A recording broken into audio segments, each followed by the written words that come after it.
It was a typical spring morning when I arrived at the Grand Meridian Hotel for the annual Tech Innovation Summit. The lobby buzzed with activity as attendees from across the country checked in, their conference badges already dangling from lanyards around their necks. I remember adjusting my own badge, Alex Chun, Marketing Director, Horizon Solutions, while scanning the crowd for familiar faces. This was my third year attending, and I'd come to appreciate these conferences not just for the networking opportunities, but for the brief escape from my regular routine. What I didn't expect was that this particular conference would change my life in ways I couldn't have imagined. The first person who caught my eye wasn't someone I recognized from previous years. He stood slightly apart from the crowd, typing furiously on his phone with one hand while balancing a coffee cup in the other. His conference badge read, Jamie Park, Senior Systems Analyst, Data Core Technologies. There was something immediately intriguing about him. Perhaps the way he seemed both completely present and somehow separate from the chaos around him. I didn't approach him then, but I made a mental note of his company name, thinking our paths might cross during one of the breakout sessions.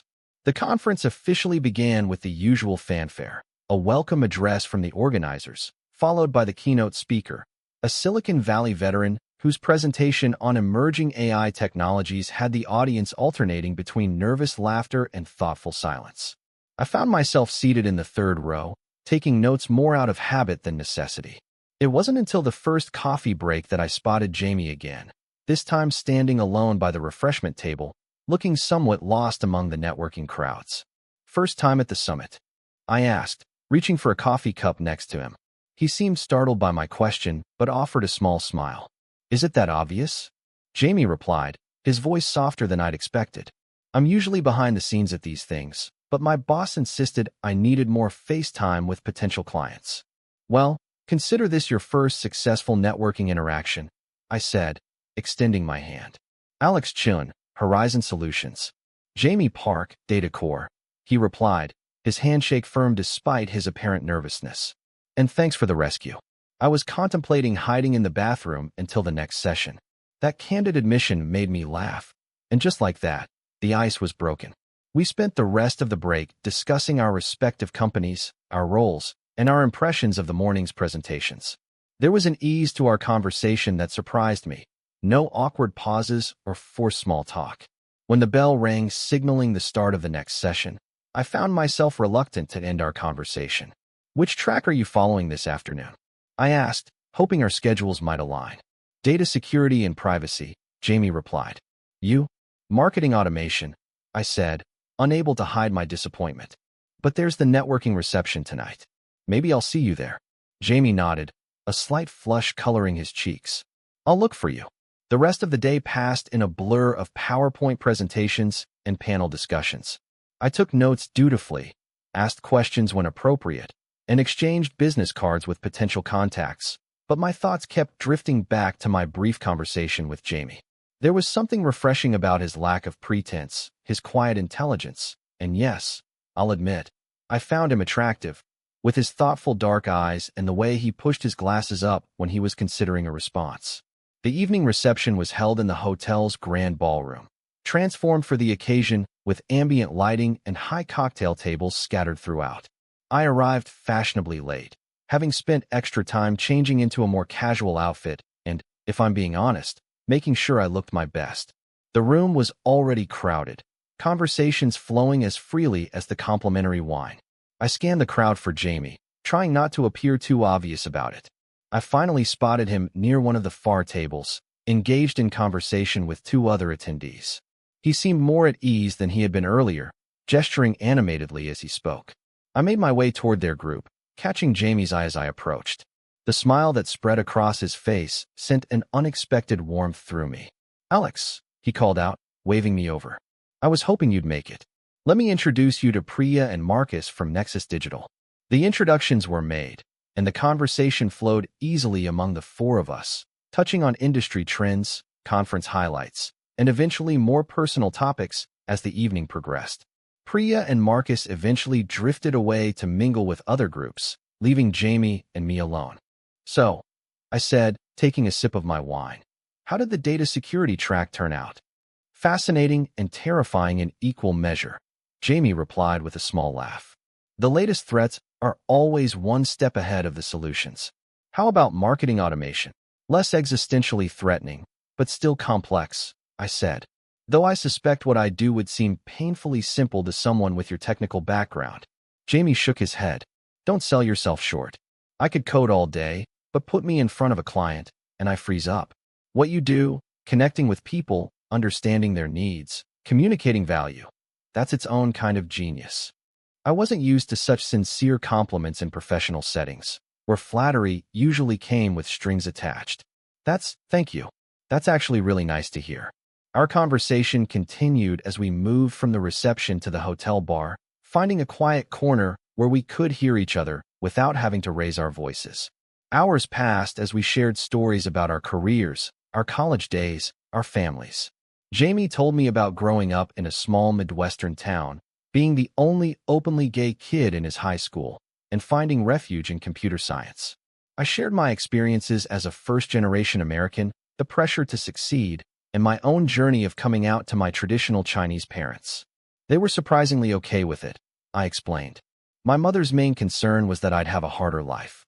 My father just asked if this meant I still planned to give them grandchildren someday. Jamie laughed. My parents were similar, more worried about my happiness than anything else. I got lucky. Not everyone does. There was a moment of shared understanding between us, a recognition of the paths we'd both walked. It was well past midnight when we finally noticed the bar had nearly emptied around us. I should probably get some sleep, Jamie said reluctantly. There's an 8 a.m. session on blockchain security that my boss will quiz me about. Same. I agreed, though I was in no hurry to end our conversation. I'm in room 718, if you want to grab coffee before the morning sessions. I'd like that, Jamie said, his smile sending that same warmth through me again. I'm in 532. I'll text you when I'm heading down. We exchanged numbers and said goodnight in the elevator, Jamie getting off at the 5th floor with a small wave that stayed with me all the way to my room. As I prepared for bed, I found myself replaying our conversations, analyzing his expressions, wondering if the connection I felt was mutual or simply a product of conference camaraderie, that unique bond formed when people are temporarily removed from their regular lives. The next morning brought a text from Jamie suggesting we meet in the hotel cafe at 7:15. I arrived 5 minutes early, spotting him already at a table with 2 coffee cups. I took a chance on your order, he said as I sat down. Americano with room for cream. Was I close? Spot on, I replied, impressed. Were you paying that much attention last night? Jamie's cheeks colored slightly. I noticed things about people who interest me. The directness of his response caught me off guard, but before I could formulate a reply, the cafe was suddenly filled with a piercing sound, the hotel's fire alarm, blaring at full volume. Ladies and gentlemen, came an announcement over the PA system. Please proceed calmly to the nearest exit. This is not a drill. I repeat, this is not a drill. The cafe erupted into motion. People grabbing belongings, chairs scraping against the floor, voices rising in concern. Jamie and I exchanged a look of alarm before joining the stream of people heading toward the exit. The hallways quickly filled with conference attendees and hotel guests, many still in pajamas or bathrobes, all moving toward the stairwells since the elevators had automatically shut down. Do you smell smoke? Jamie asked as we were pushed along with the crowd. I sniffed the air. No, but that doesn't mean much. Modern hotels have compartmentalized ventilation systems. We reached a junction where the crowd split between 2 different stairwells. In the confusion, Jamie and I were separated, pushed in different directions by the flow of people. I called out his name, but my voice was lost in the general commotion. Finding myself directed toward the east stairwell, I had no choice but to follow the evacuation route, hoping to reconnect with Jamie outside. The stairwell was packed, our descent slow as people merged from different floors. Halfway down, the flow stopped completely. Voices from below called up that there was some kind of blockage. Minutes passed with no movement, the alarm still blaring, the stairwell growing uncomfortably warm and stuffy with so many bodies pressed together. There's another exit through the conference center, someone behind me said. If we go back up to the mezzanine level, we can cut across. Several of us decided to take this alternative route, climbing back up against the flow of people still trying to descend. Reaching the mezzanine level, I pushed through the emergency exit door into the hallway that connected to the conference center. The space was eerily empty, the alarm slightly muffled here. I followed the exit signs, turning a corner to find, to my immense relief, Jamie standing outside one of the conference rooms, looking concerned. "Alex," he called out when he saw me. "I was worried when we got separated. The main stairwell is completely backed up. Same with the east stairs," I explained. "Someone mentioned cutting through the conference center." Jamie nodded. "That's what I'm trying to do, but I'm not sure which way." He was interrupted by a sudden loud bang from somewhere nearby, followed by the distinct smell of smoke. My heart rate spiked. "That came from the direction I was heading," Jamie said, his voice tense.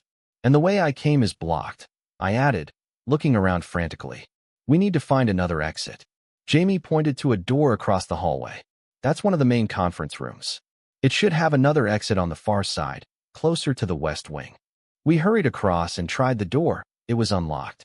The room was large, set up theater-style with rows of chairs facing a presentation stage. We quickly made our way down the center aisle, heading for the door visible on the opposite wall. But when we reached it and pushed the handle, it didn't budge. "It's locked," Jamie said, pushing harder. The smell of smoke was stronger now, and we could hear commotion from the hallway we'd just left. Making a split-second decision, I turned and headed for a side door near the stage. "This way," I called to Jamie. "This might connect to another room." The door opened into a smaller meeting room, blessedly empty, but with no visible exit except the door we'd just come through. The smoke smell hadn't penetrated here yet, but the alarm continued its relentless wail. "We're trapped," Jamie said, his calm facade beginning to crack. "Not necessarily," I replied, trying to sound more confident than I felt. "This is an interior room. There must be a way out." We searched the room, checking behind curtains for windows. There were none, looking for service doors or alternate exits.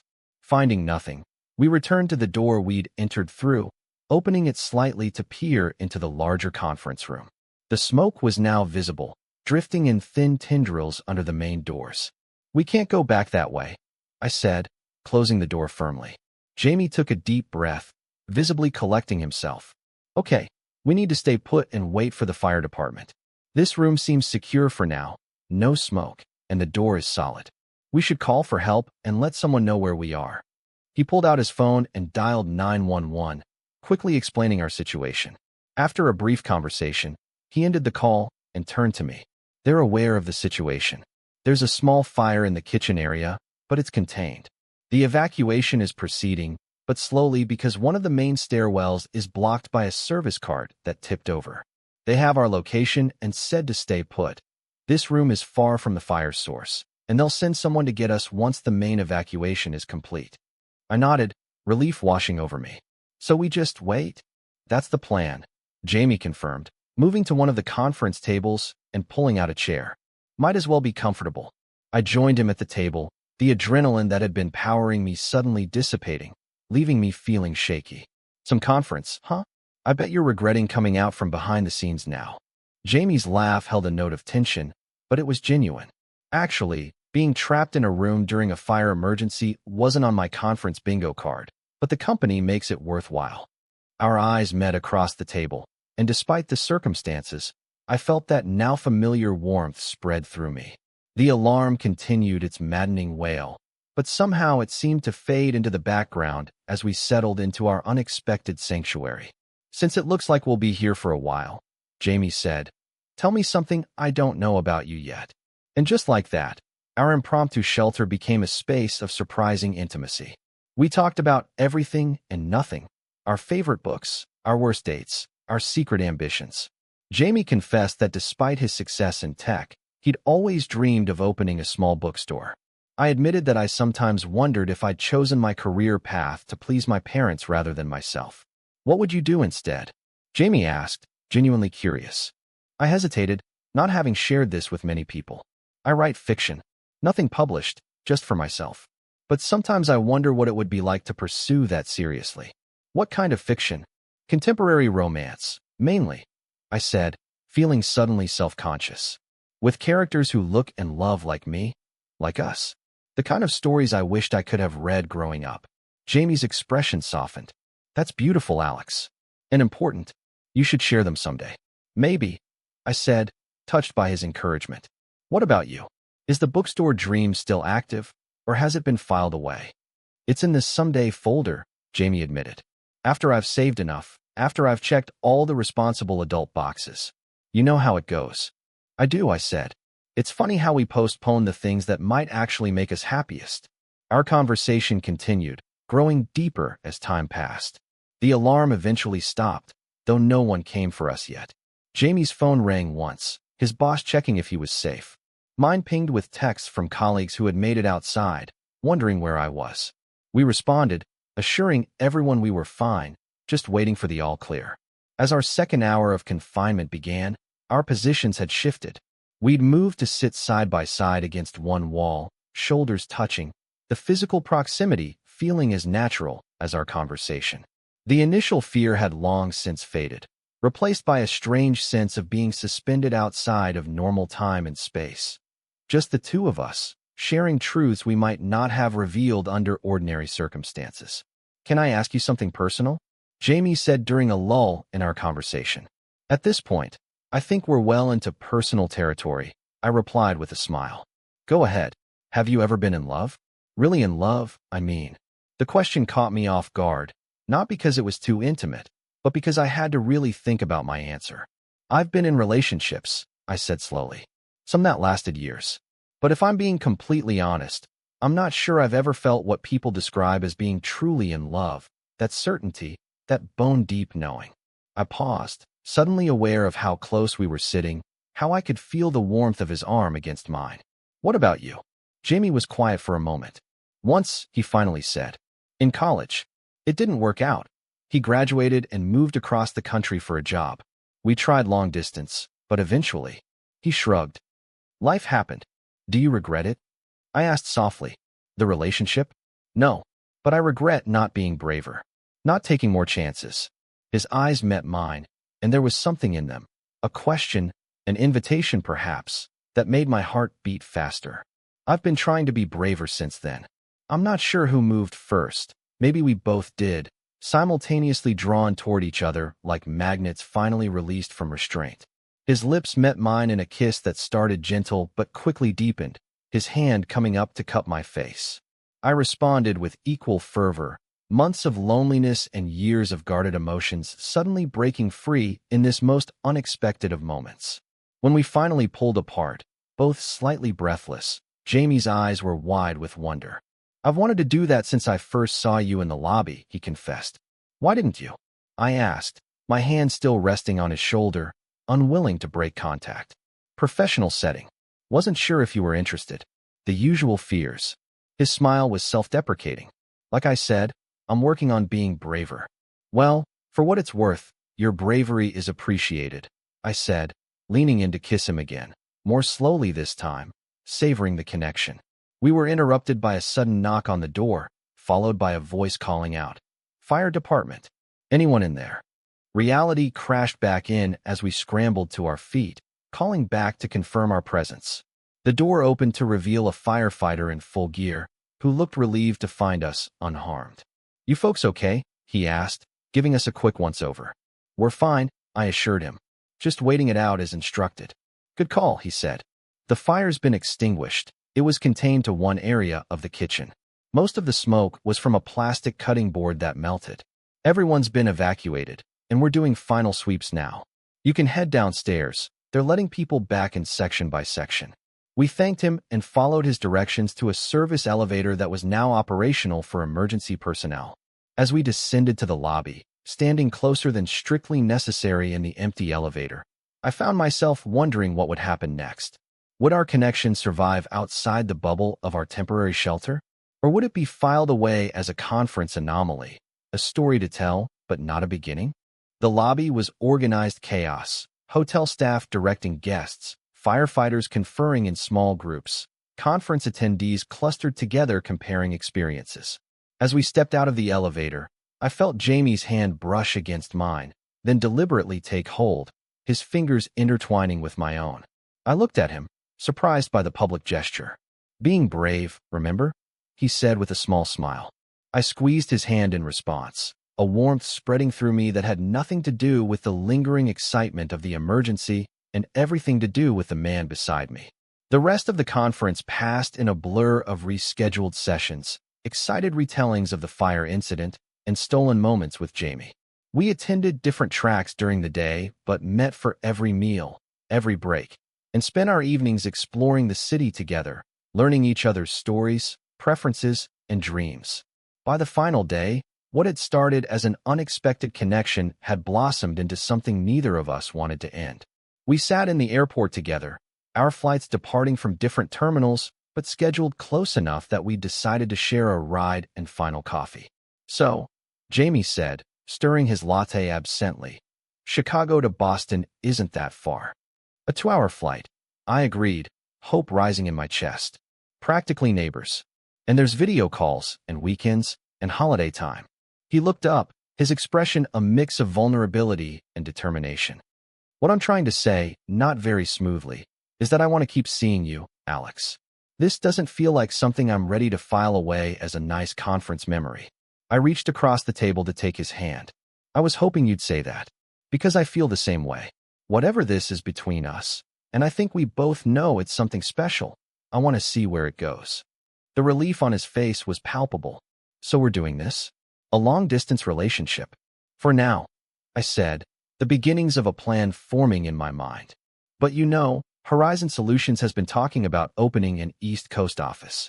And I've been mentioned as someone who might head up that initiative. Jamie's eyes widened. Really? You'd consider relocating? For the right opportunities, I said meaningfully. Both professional and personal. His smile then was worth every moment of uncertainty, every fear I'd ever had about opening myself up to possibility. We made plans, concrete dates for visits, virtual dinner dates for the weeks between, a shared online calendar to track our schedules. When the announcement came for my flight, I kissed him goodbye with the certainty that it was actually just another beginning. 6 months later, I accepted the position to head Horizon's new Boston office. A year after that, Jamie and I moved in together, a cozy apartment with a spare room that served as my writing studio. And 2 years after a fire alarm emptied a hotel and left us sheltered behind one door together, we returned to the same conference, this time wearing matching rings and sharing the same hotel room. Sometimes the most unexpected detours lead exactly where you're meant to be. Sometimes being trapped is actually being set free. And sometimes it takes a fire alarm to wake you up to the possibilities of love that have been waiting all along. Total _char_count, 18,763.